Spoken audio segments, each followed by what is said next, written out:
Шановні учасники, вітаємо вас на вебінарі Міжнародного республіканського інституту за участю експерта з питань відбудови Девіда Мазуки. Перш за все, хочу звернути вашу увагу, що наш вебінар відбувається з перекладом, тому якщо ви бажаєте чути український переклад, будь ласка, оберіть внизу на панелі Zoom українську мову.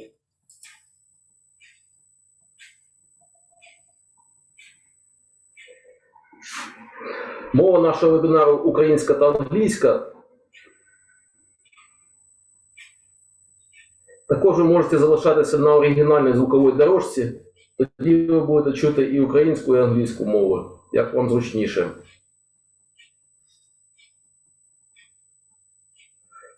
І зараз я хочу передати слово для відкриття нашого вебінару директору Міжнародного республіканського інституту в Україні Майклу Дракману. Пане Майкле, будь ласка. Дякую, Юрій. Thank you, everyone, for joining us today.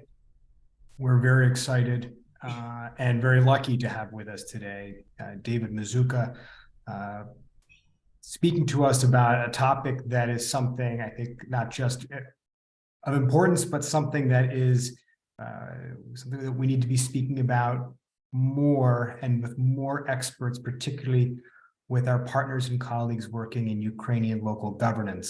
The International Republic Institute has been focused for the past 15 years in Ukraine on really supporting Ukraine's local municipalities, sharing and exchanging best practices, working to help implement the decentralization reforms, particularly these past 8 years.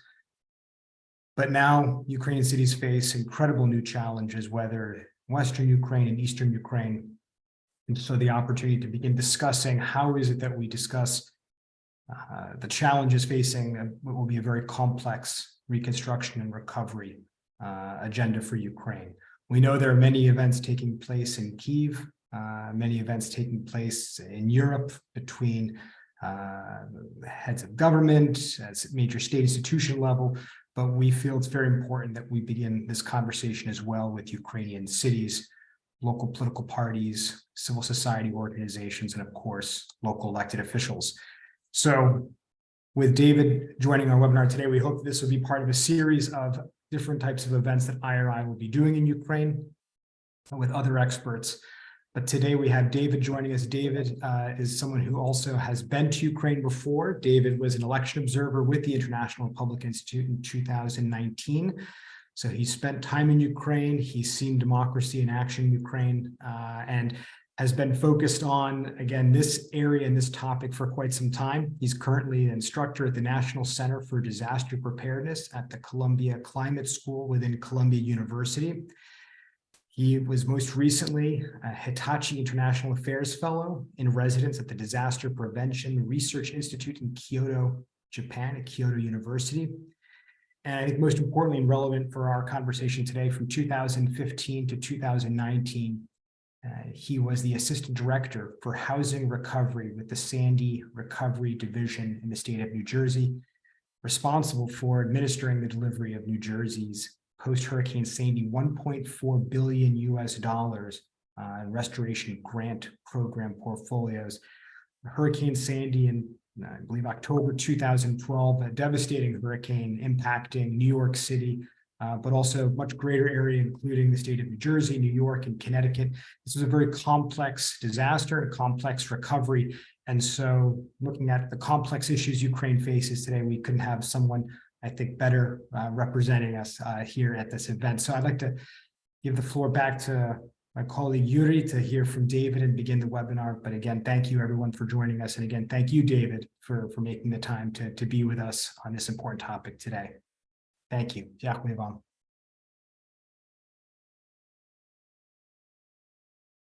Шановні учасники, ще декілька слов перед тим, як я передам слово пану Девіду. Жива трансляція нашого вебінару проходить на сторінці Міжнародного республіканського інституту у Фейсбуці.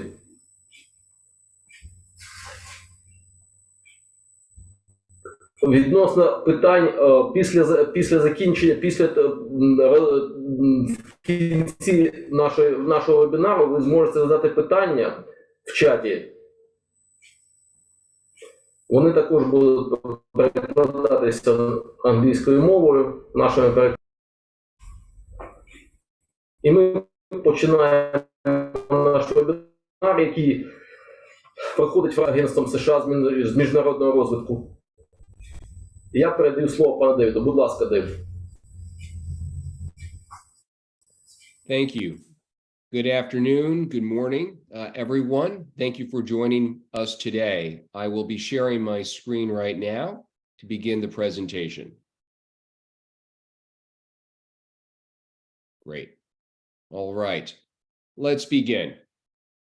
So today we're going to be walking through understanding post-disaster rebuilding operations.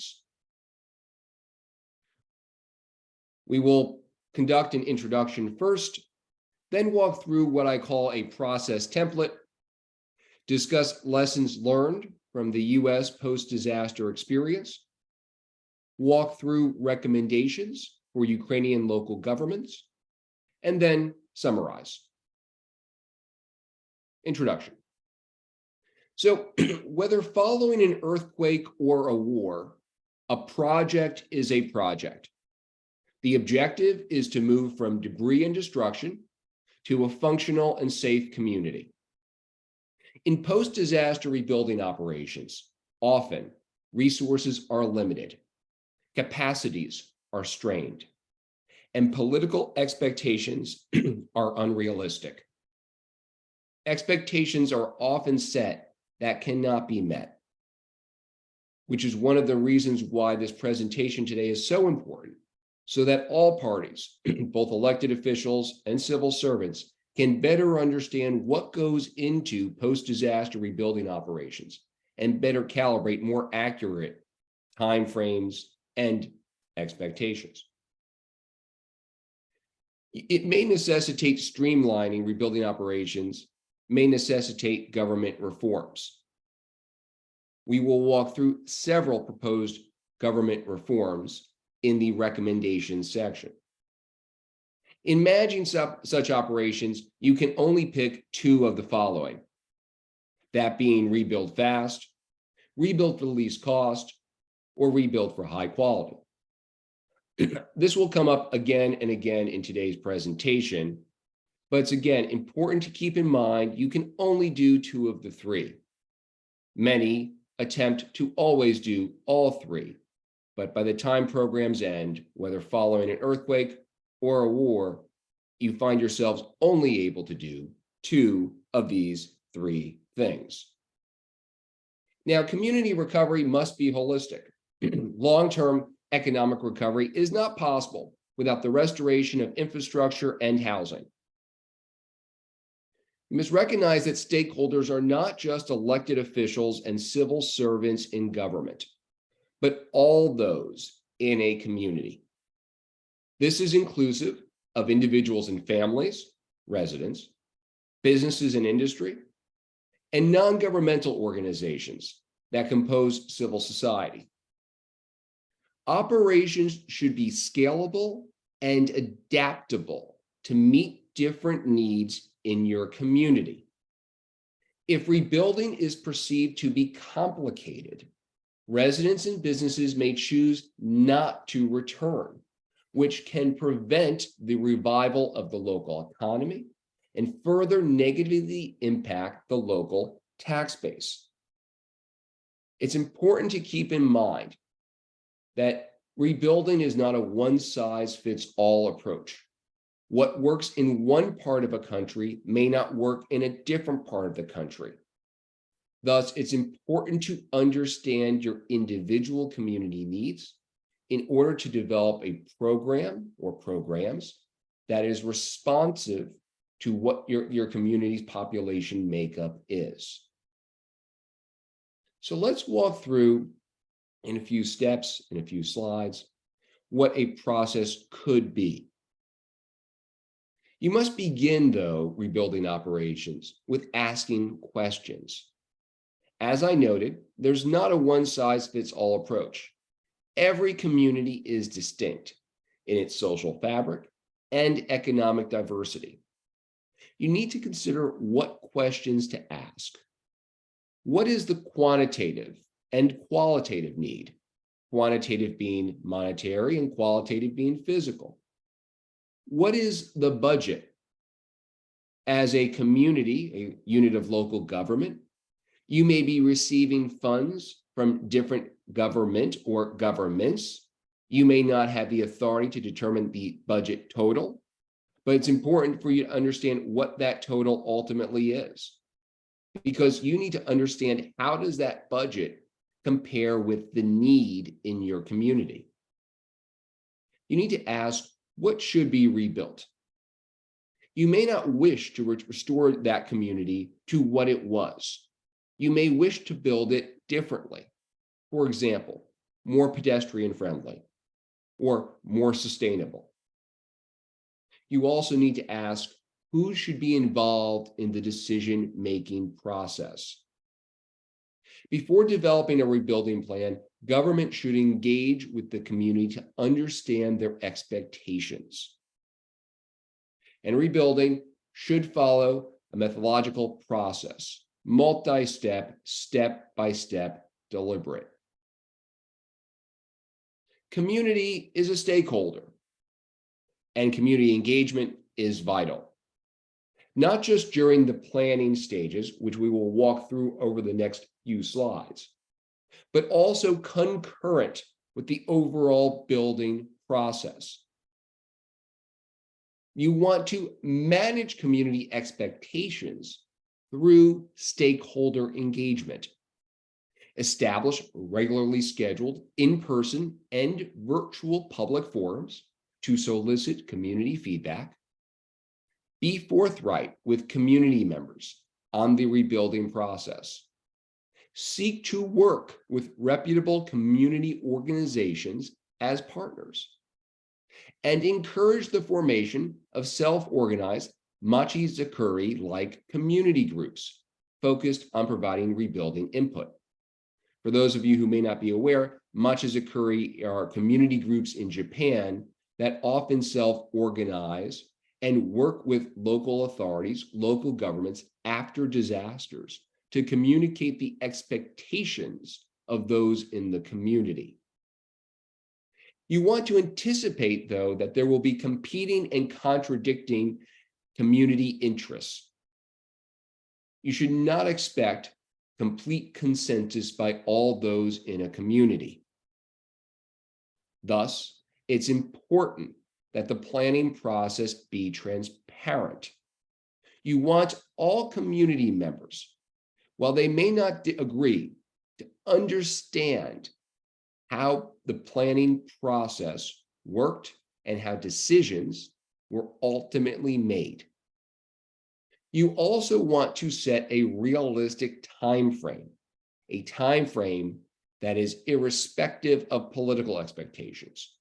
Thus, why it is important from the beginning to be including elected officials, civil servants, and the general public, the community at large, in conversations so that people have a better and realistic understanding of how long it may take to rebuild.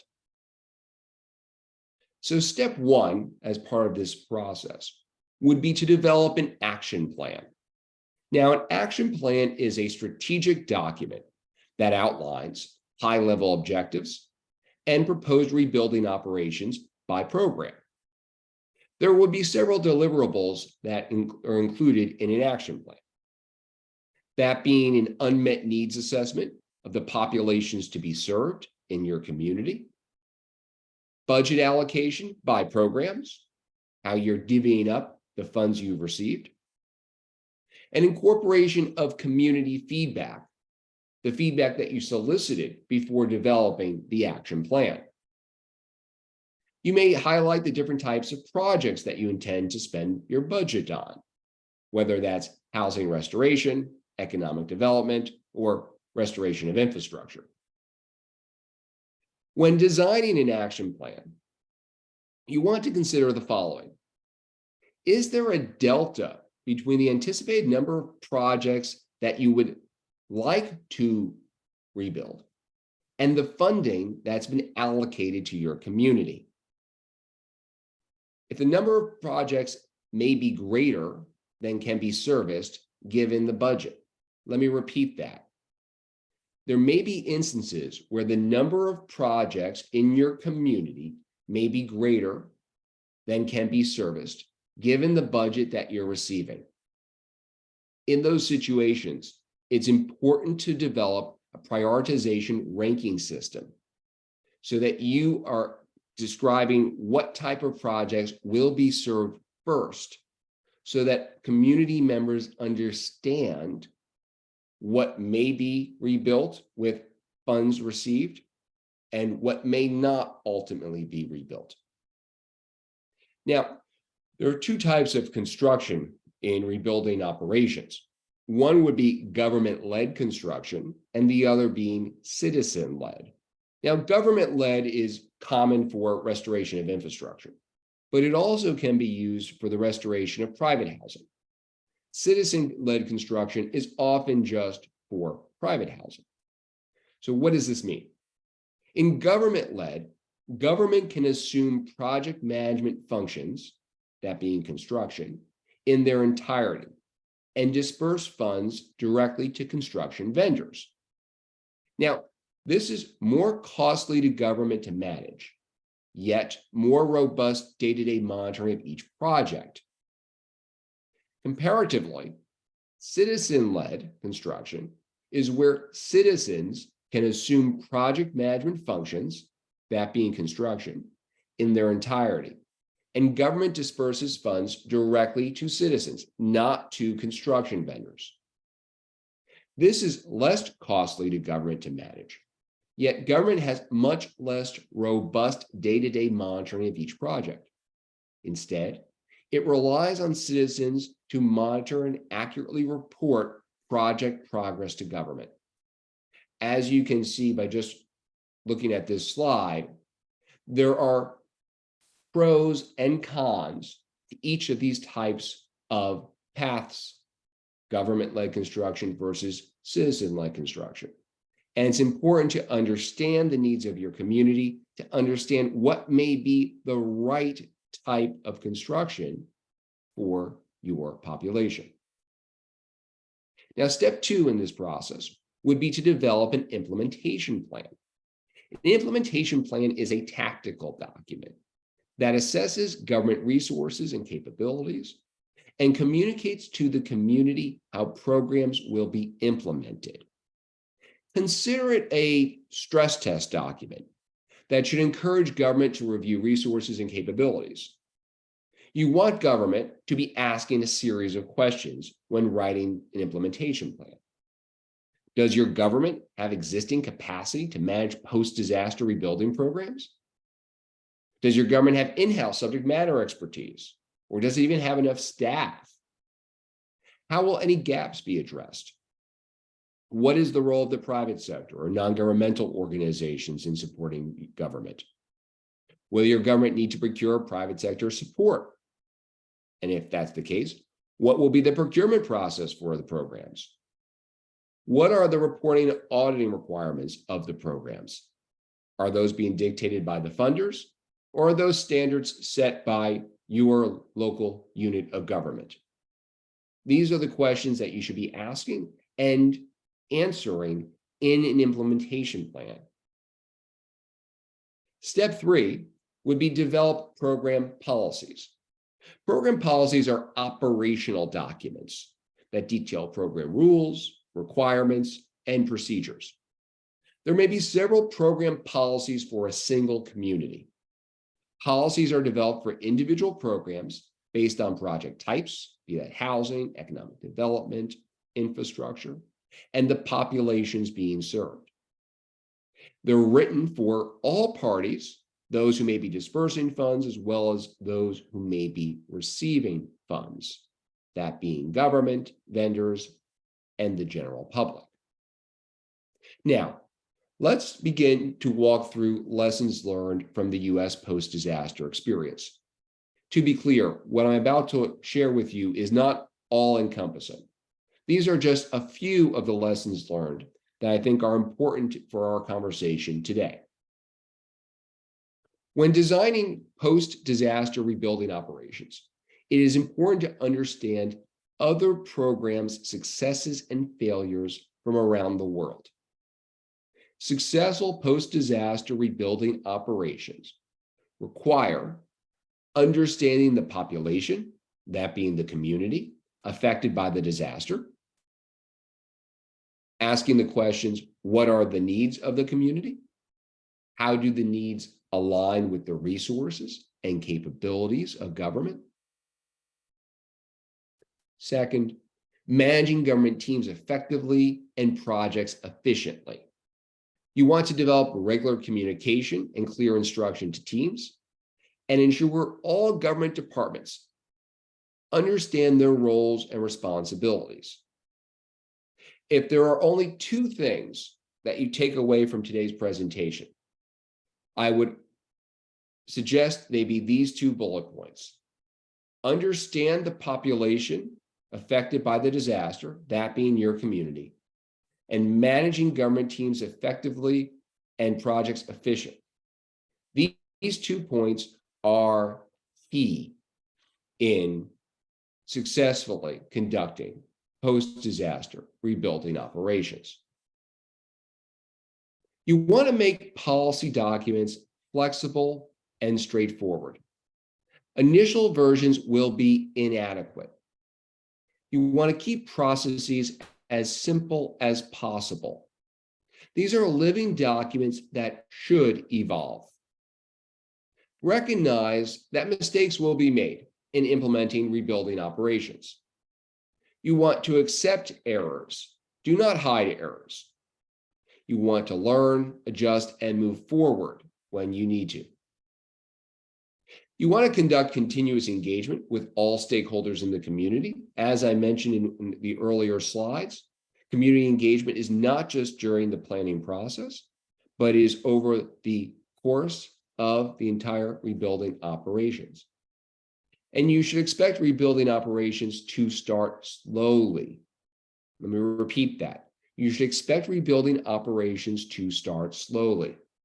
They will ramp up over time and progress will soon be visible. But in those initial weeks, initial months, once you start rebuilding, it will appear to all parties that things are going slowly. That is to be expected. There will be fraud and corruption in some form. It is not whether you can stop it, but how you mitigate it. It is important to make fraud and corruption too costly for perpetrators.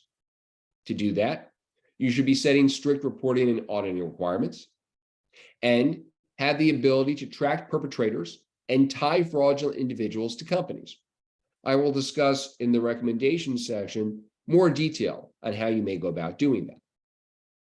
You want to consider what laws may need to be amended now to make fraud and corruption more costly in the future.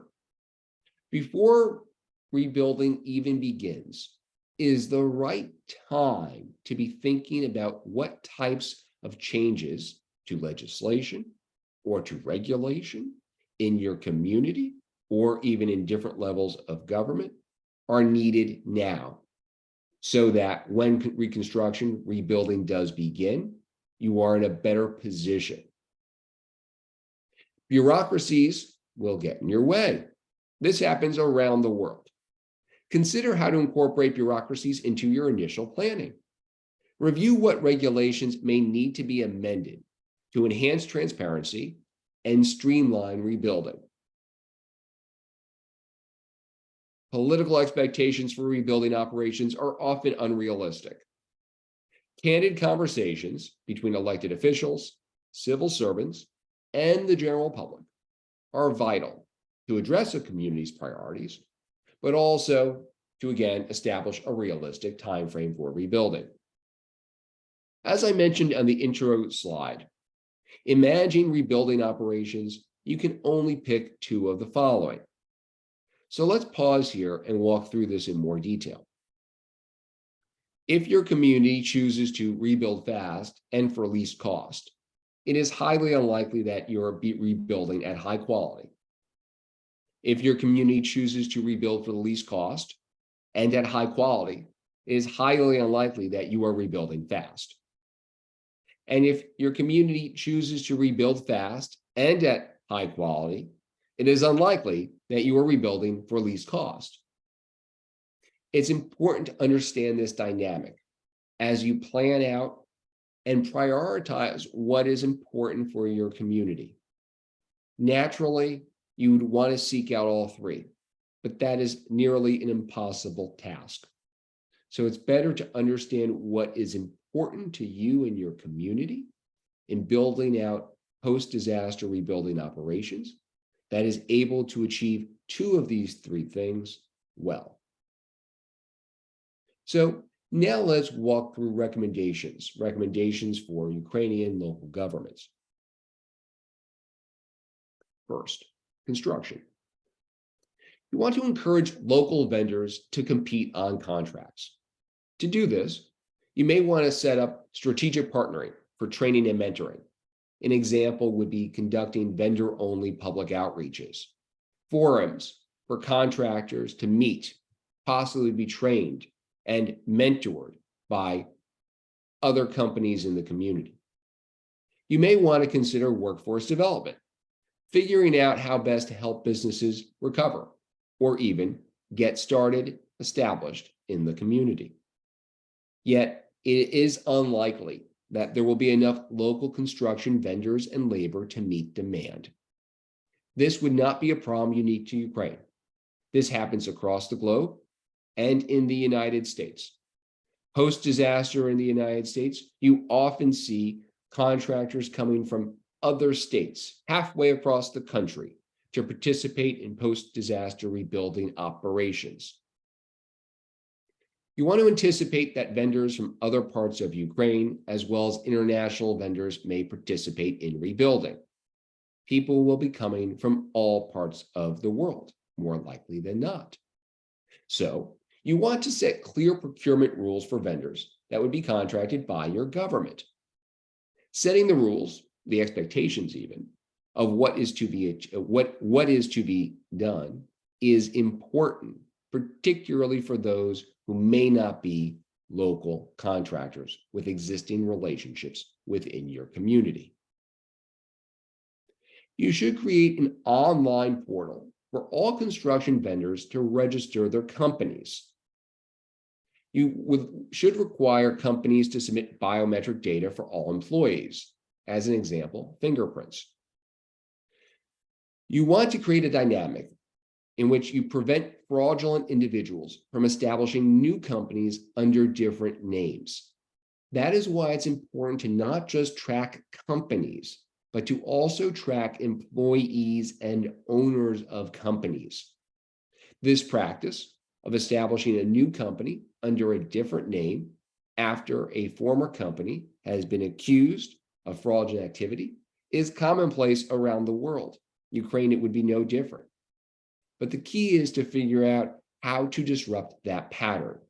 And to disrupt that is to tie the individual to the fraudulent work, not just the company.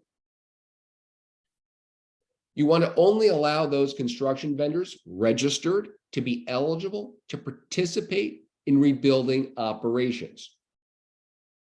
Establish and communicate construction codes and standards before rebuilding operations begin. Information should be accessible electronically online and at government offices. Seek to minimize physical paperwork between residents and vendors and government by substituting with electronic permitting and approvals. The more that can be submitted online, the more likely you are speeding up the process to rebuild. You may also consider increasing the number of staff responsible for permitting or approval processes. This goes back down to a question asked on the implementation plan slide, which was, Do you have enough staff? And often, communities that are responsible for building permits or construction approvals do not have enough staff to manage the influx of permits and approvals that are coming into their office post-disaster. Thus, you want to think through how best to increase the number of people working in your department, and whether that's just at a surge or permanent hires. Data systems. Data systems are a vital component of any post-disaster rebuilding operations. Often, I would argue, it's not the first thing that comes to mind when trying to build out your implementation plan, but it is an important component. You want to be able to develop real-time technology solutions to track all data points. And by all data points, I mean from progress of projects, be it housing or infrastructure, all the way to funds that have been dispersed. The system architecture for this technology solution should be designed to be easily modified as needed. Best case scenario, you have the ability in-house to modify it, not needing to rely on third-party technology contractors, technology consultants. This would be an online portal with different access levels, a level for government, a level for vendors, and then a level for the general public. The last being, or I should say, serving as a transparency portal for the general public to see the progress of rebuilding operations. You should allow vendors to draw down funds owed to them through the online portal. Allow the online portal to be the mechanism in which those who are receiving funds can request funds when they meet certain metrics in construction progress. You should anticipate strict reporting and auditing standards for record keeping. Thus, it is important to partner with relevant government departments during the development phase of an online portal to incorporate future reporting requirements now. You do not want any surprises, and it is much easier when developing an online portal to incorporate various reporting and auditing requirements rather than wait months, even years after the fact to incorporate any kind of required reporting or auditing standards. So now let's spend a few minutes and discuss what we've walked through here in brief today. Irrespective of disaster type, a project is a project. It doesn't matter whether it's caused by an earthquake or a war. Successful post-disaster rebuilding operations require understanding the population, that being the community affected by the disaster. Managing government teams effectively and projects efficiently are key. If you follow those two things, that being understand your community and managing government teams and projects, you will be better positioned than most in building out your action plan, your implementation plan, and your program policies. Community engagement, before you even write any documents, is vital, and it will continue to be vital across the lifespan of your rebuilding operations. You want to manage community expectations through regular stakeholder engagement. The community is a partner. They are the individuals who will live with the results of the rebuilding. Rebuilding operations should be scalable and adaptable to meet different community needs. As mentioned previously, program policies are living documents. You should expect them to evolve. So it's important to keep in mind the programs you establish may evolve, may need to be adapted, depending on how circumstances change. That is okay. The important thing is recognizing that your programs may change over time. And in managing rebuilding operations, you can only pick two of the following things. You can either that being rebuild fast, rebuild for the least cost, or rebuild for high quality. Again, unfortunately, many do try, but have not been successful in doing all three. And thus, it's important with discussions with the community engagement, as well as thinking through when writing the action plan of what you wish to do, what is most important for your community, and how you manage your resources effectively. Because unfortunately, budget will often drive what you will be able to do. And thus, prioritization is key. And thus, that will drive whether you think you can rebuild fast, rebuild for least cost, or rebuild for high quality. Two of those three things.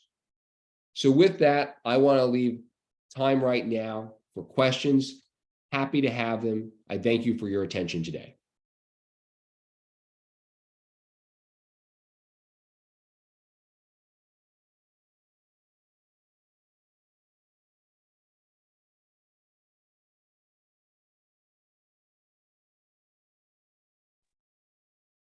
Запрошуємо учасників писати свої запитання в чаті, якщо у вас є. Мгм.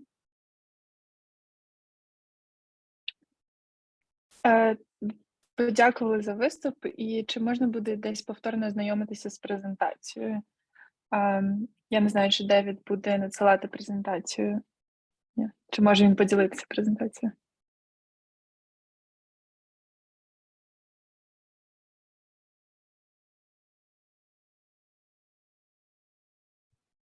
Yes, we're happy to share it. And this video, this recording, of course, will also be available online after today.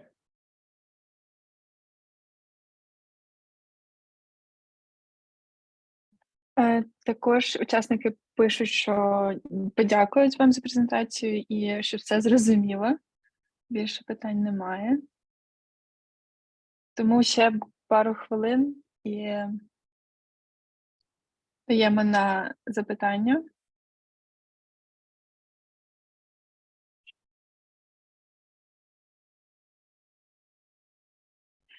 Так, ось є одне питання від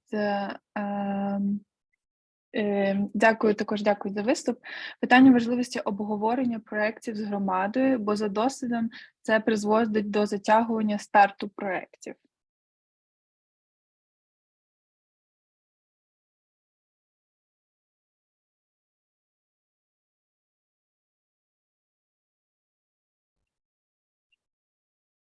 Sorry, so the question is asking, would it cause delay in the project?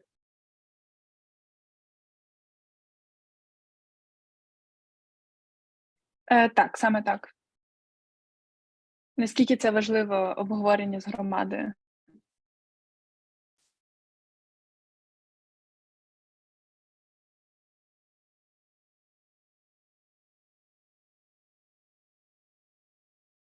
It may delay it, yes, but it's important to also set up a calendar mapping out the community engagement component, and then to be followed by developing out your action plan, implementation plan, etc.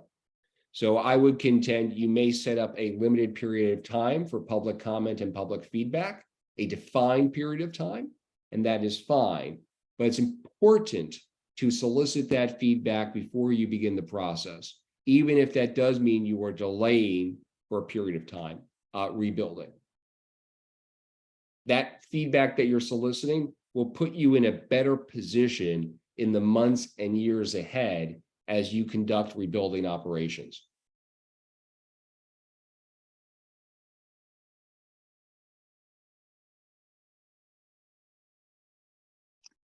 Дякую. Ще у нас є одне запитання. Девіде, а чи можна запустити процес відбудови вже зараз, коли війна продовжується?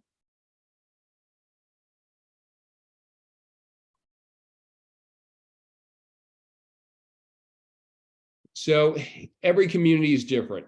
And what I would suggest is begin soliciting feedback from the community at this point. Naturally, you may not be prepared to start actual reconstruction. Funding may not be available, but that does not mean you cannot, that does not mean you should not conduct public forums and soliciting feedback, whether that is in person or whether that is virtually online. Getting feedback at this point would be helpful and would allow you as a local government to begin thinking through, what does your action plan actually look like? What is it that you want your community to look like after rebuilding? So yes, it's a process you could begin now in the solicitation of community feedback.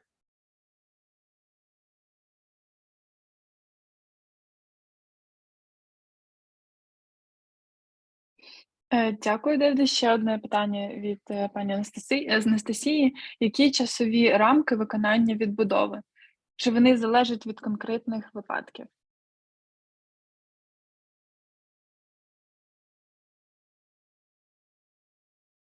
They're determined by specific situations. Every community is different. What drives the amount of time it takes to rebuild a community ranges from the amount of destruction that has occurred, all the way to the type of regulations, permits, construction approvals that may be needed in the affected community. That is why in the presentation, I highlight a few things in the recommendation section, which may be able to speed up some of the regulatory or approval processes. Being able to speed up aspects of rebuilding that are in your control is key, because you cannot control the amount of destruction. And for that matter, you cannot control any unforeseen circumstances that may occur 1 or 2 years down the road in the middle of rebuilding. So thus, it's important to keep in mind, in what ways can you speed up rebuilding, that being by changes of laws, or that being of increasing staff for permits and approvals of construction.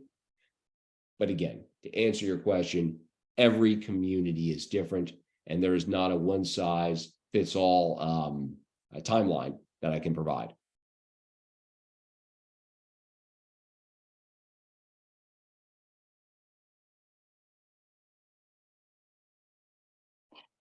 Дякую. І ще питання від пана Кирила, і є схоже питання по Маріуполю. Підкажіть, будь ласка, що, на вашу думку, робити із житлом в Маріуполі, яке побудували росіяни після деокупації міста? Наступне запитання: з чого ви би почали відновлення міста? Із знакових об'єктів, наприклад, драматичний театр, чи важливих для мешканців з точки зору життєдіяльності? І так само по Маріуполю ще було так: чи варто будувати тимчасове житло, і чи краще вже починати саме відновлення міста?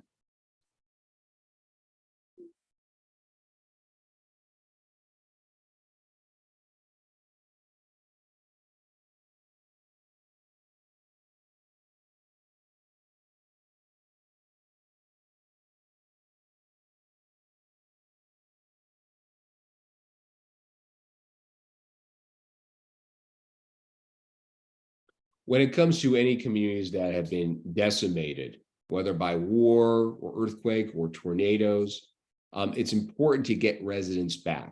And you get residents back by vital services. That is not just rebuilding housing stock, that is also rebuilding schools and rebuilding hospitals. And it's also creating a dynamic in which the local economy can return and hopefully flourish. So when it comes to prioritizing what gets rebuilt, I would contend it is about ensuring that people will return and then want to stay. And to do that, it is housing, it is schools, it is hospitals, it is an economic environment in which businesses want to return. So everything that works towards that objective, I think, is key. When it comes to any housing stock that may currently be in the city, it's important to keep in mind you want every housing out there to be decent, safe, and sanitary, and built to the standards of which your community has set. Thus, it's important to keep in mind that if any housing is not decent, safe, and sanitary, and to the standards of your community, it may need to be rebuilt.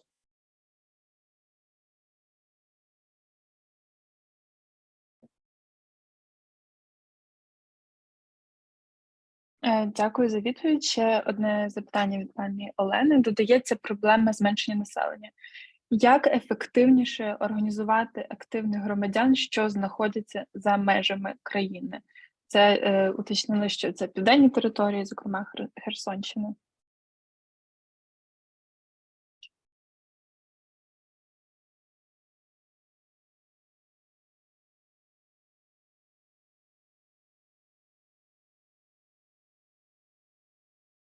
And that's where I think community engagement virtually is important.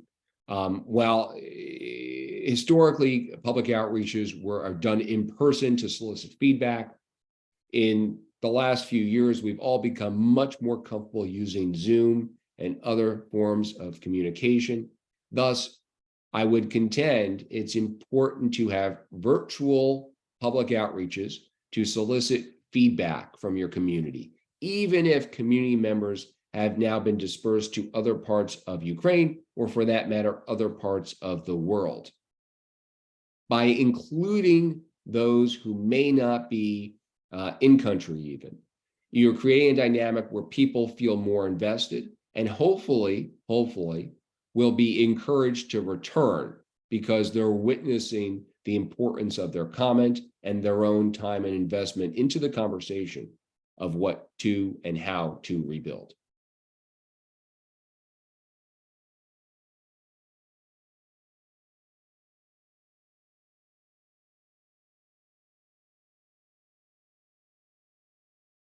Дякую. Я думаю, це одне вже з останніх питань. Чи правильно я розумію, що найважливіше на початку відбудови відновити критичну інфраструктуру, таку як мости і дороги, щоб пришвидшити масштабну відбудову?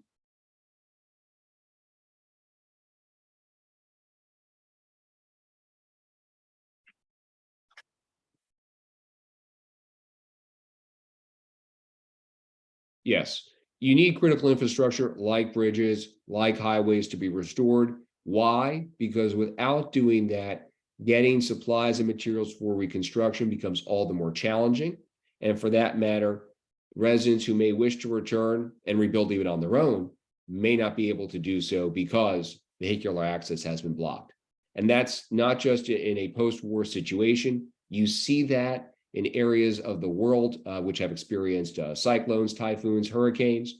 It's vitally important to clear roads, restore roads, including bridges, to allow rebuilding and recovery to occur.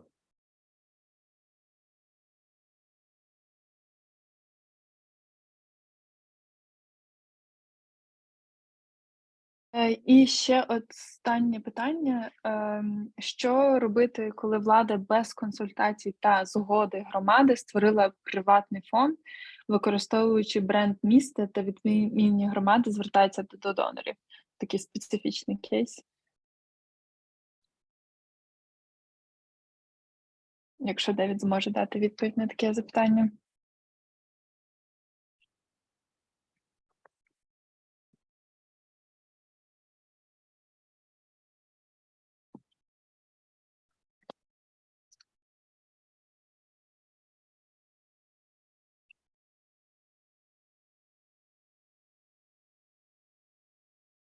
So I personally don't have any experience with what you've described, if I understand it correctly, which sounds like a private fund that's been established under a city name without community input.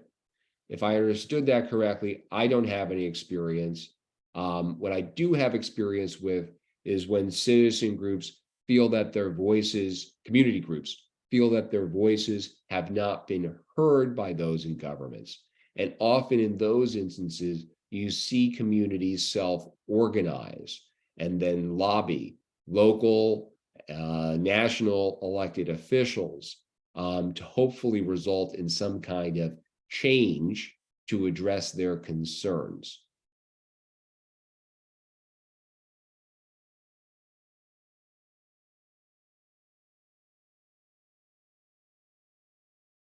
І я думаю, що це вже останнє питання, точно.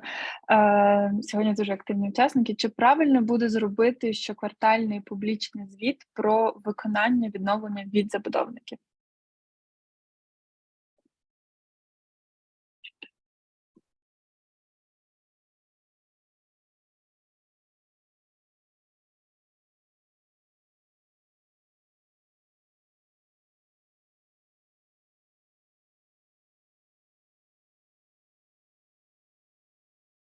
Yes, to all of the above. Reports, whether it's quarterly or whether it's even over a less period of time in real time, in which updates are provided via a technology portal of some kind.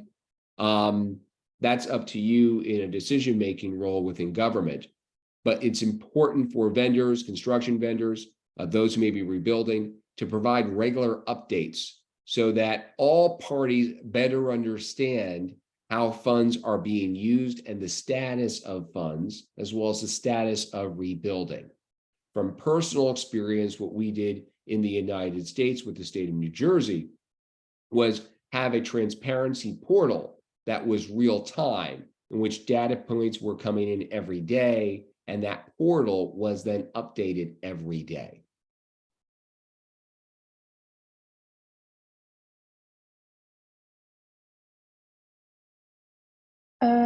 Все, більше запитань немає. Мені здається, на жаль, часу не дуже є. Тому це всі запитання на сьогодні. Дякую, Девід. Thank you. I thank everyone for their attention today.